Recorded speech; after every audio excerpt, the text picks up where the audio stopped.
तुम्ही पाहत आहात MCN न्यूज मराठी। अकोला जिल्ह्यातील बाळापूर शहरातील बेलदारपुरा आश्रमाता मंदिराजवळ गांजा तस्करी करणाऱ्यांविरुद्ध अकोला स्थानिक गुन्हे शाखेने धडक कारवाई करत 55 लाखांच्या मुद्देमालासह 2 आरोपींना अटक केली आहे। बाळापूर पोलीस व स्थानिक गुन्हे शाखा अकोला यांच्या संयुक्त विद्यमाने बाळापूर शहरात गांजा तस्करी करणाऱ्यांवर मोठी कारवाई करण्यात आली। तब्बल 26 लाखांचा गांजा तस्करी करताना पकडलाय। दोघांसह गांजा तस्करीसाठी वापरण्यात येणारी कार आणि ट्रक पोलिसांनी जप्त केला आहे। राष्ट्रीय महामार्गावरील बेलदारपुरा भागातील आसरा मंदिराजवळ पोलिसांनी ट्रक आणि कारमधून गांजाची वाहतूक करताना या दोघांना पकडलाय।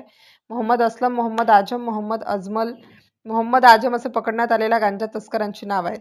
सदर कारवाई अकोला जिल्हा पोलीस अधीक्षक अर्चित चांडक, अपर पोलीस अधीक्षक रेड्डी, बाळापूर उपविभागीय अधिकारी गजानन पडघन, स्थानिक गुन्हे शाखा अकोला शंकर शेळके यांच्या मार्गदर्शनाखाली बाळापूरचे ठाणेदार प्रकाश झोडगे, पोलीस उपनिरीक्षक संभाजी हिवाळे व त्यांच्या पथकाने यशस्वीरित्या पूर्ण केली। MCN न्यूज मराठीकरिता शेख जावेदसह काझी मेहंदी हसन, बाळापूर।